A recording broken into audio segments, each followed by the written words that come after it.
Hello and welcome back to Tuk-Tuk Travels. Before I go on to my journey in Vietnam, unfortunately I ran out of time for my Cambodia video. YouTube only gives me 15 minutes and I know you're all probably quite grateful for that, but that's a few things to quickly say about what else I did in Phnom Penh. So as well as going to Chiang Ek, the Killing Fields, and S21, we also visited Wat Phnom. Now Wat Phnom is a temple situated on the only hill in Phnom Penh. It was built in 1373 to house 4 Buddha statues that supposedly washed up on the Mekong River. These statues were discovered by Phnom Penh's leading lady at the time, Madame Pen. While I was there, we also visited the Grand Palace. Now, the Grand Palace, to be honest, was a little disappointing. It was very clean, it was very beautiful, but it's very small. Not many of the buildings are open, and the ones that are, you can't really go in. That said, in the main audience hall, the floor is composed of 5,000 solid silver tiles, each weighing about 1.125 kilograms. That's a lot of silver. That was very, very shiny. So, that was Cambodia, and now on to Vietnam.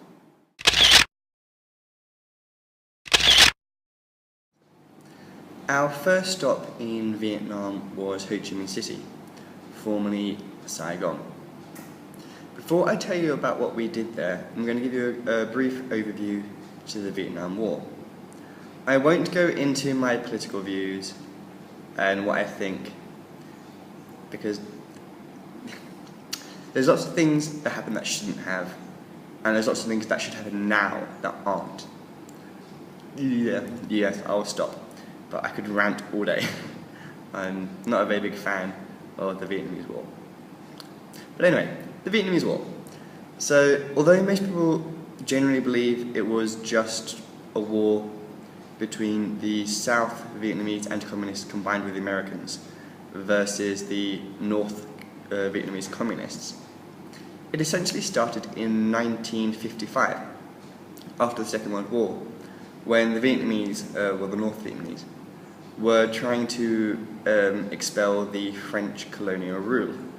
Now, this having been done, the Americans finally started sending troops in 1965. They'd been assisting the French in terms of arms and money before then, and quite a big political involvement. But the first troops were sent to Vietnam in 1965.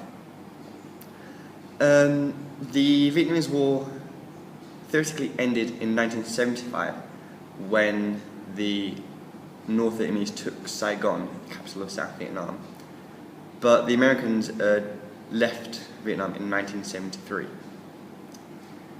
Now, the Vietnamese are actually very hardy people. A lot of things happened. A lot of bad things happened. A lot of things that haven't actually been answered for yet as well. But Vietnam today, the embargo has been lifted from the Americans, and they're generally quite friendly and very, very nice. But that was the war.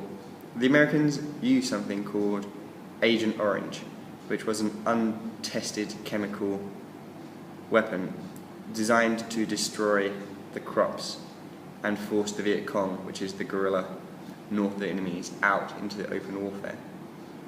It had a lot of diverse and quite horrific side effects, and this is seen all over Vietnam now, and is something that it's really, it hasn't been dealt with the way it should based on war crime tribunals. That's all I'm going to say. I'm not going to go into things in depth because I do have a quite strong point on this, but suffice to say, it was bad, and the Vietnamese still have not recovered. When we were in Ho Chi Minh, one of our first stops was the War Remnants Museum. Now, to be fair, the only remnants of the museum are a few planes and helicopters left behind by the Americans, which are standing outside the museum. Inside, it's basically a photography exhibit, but it's very good. It's quite harrowing. The ground floor is just a very small history before the war and what's happened since with schools and children. And the higher up in the museum you go, the more quite disturbing the photos become. There's a wonderful, I say wonderful, there's a very informative exhibit on the effect of Agent Orange, both at the time and now. And they view, there's photographs taken in the same places, 50 years apart, well not 50, but several years apart, so when Agent Orange was first dropped, and the effect it still has on the landscape now. It also has now and then photos of people who are affected, and how their bodies have reacted to the poison, and how birth deformities in children have come out. Very harrowing, but interesting. And then there was a few exhibits on press photography during the war, the causes of the war. It was, although not what I was expecting, it was very good. Following visiting the museum, we went on a walking tour. I say we went on a walking tour. We followed the guidebook around a list of places to see in a nice big day's walk. Starting from the War Remnants Museum, we went to this place called, I think it was Turtle Lake. Although I'm not sure even plants could survive in that water, let alone some turtles. It was green and not very pleasant. So we didn't stay there long.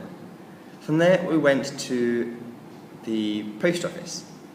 Now the post office was built between 1886 and 1891 and designed by Gustave Eiffel, the same guy who designed the Eiffel Tower. Now from its position, it's actually adjacent to one of the main attractions in Saigon, or Ho Chi Minh, which is the Balisca de Notre Dame. This is built between 1877 and 1880. It's meant to be a copy of Notre Dame Cathedral in Paris, obviously built during the French Indochine colonial rule. I say it's meant to be a replica of Notre Dame. It's made of red brick and has big pointy spires. So, I mean, you can tell it has two towers at the front and a big window, but besides that, it doesn't really look like it. So, it was very nice though. You can't actually go inside, but you had to look. I had a wonderful thing, like nice touristy moment. Kind of a dual carriageway leads up to the roundabout for the cathedral. So I walk into the middle of the road, stand there with my camera, take a nice photo as the cars are going by either side. My parents are kind of screaming on the side, on the pavement.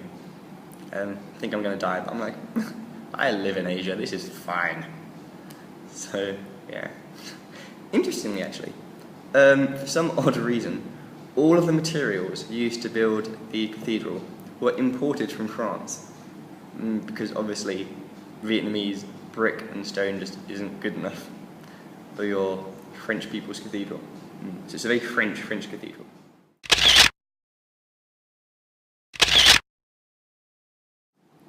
From here we walked down to have a look at the Opera House and then onto the Hôtel de Ville, or the City Hall. Now, this was built in 1902 to 1905 in a very French colonial style. But in 1975 was taken over as the Republic of Vietnam's People's Committee headquarters. So no one's allowed to go inside. People, tourists, just no one.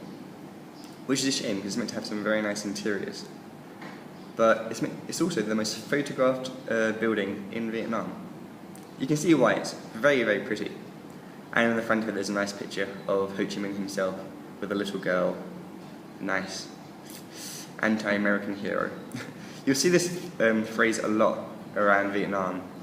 In some of the museums it's like, and this is a gun by an American killing hero. That was a bit of a, by an American killing hero.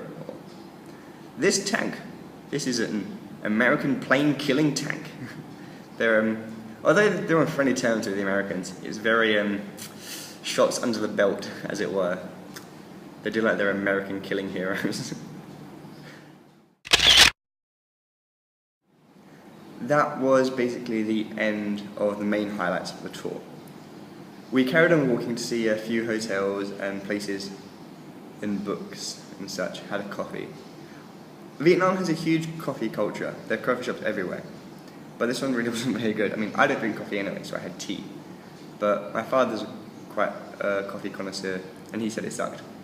So, we'll see. But yeah. So we had a look at a few hotels, we went down to the waterfront, see a few statues coming back. And on the way back, we went down the antique street. I was like, well, let's just have a look. And in quite a few of the shops, actually, there's quite a few of them all selling roughly the same antiques, which gets you thinking to begin with. But then you look closely, and these beautiful clocks, on whose faces is written, "Made in Switzerland, 1862. So not only is it made in Switzerland, not quite Switzerland, but also it's in English, in quite a Times New Roman typeface, which being Switzerland in that time would probably be written completely in French or German, depending on where you are, and would have some nice twirly Victorian-y text as opposed to Times New Roman. So I was like, yes, these are antique, made 7 days ago. It's ridiculous. But yeah, we then went through a market, had a look at a few more statues, and then back to the hotel. That evening, it was my choice of where we ate, and I probably took my parents to the most expensive meal for our entire trip. It came to about $1.6 million. I mean, it's still about £60, but it's a lot of money out there. 1.6 million just for dinner. It wasn't even wine. It's 1.6 million for food and a few cups of tea.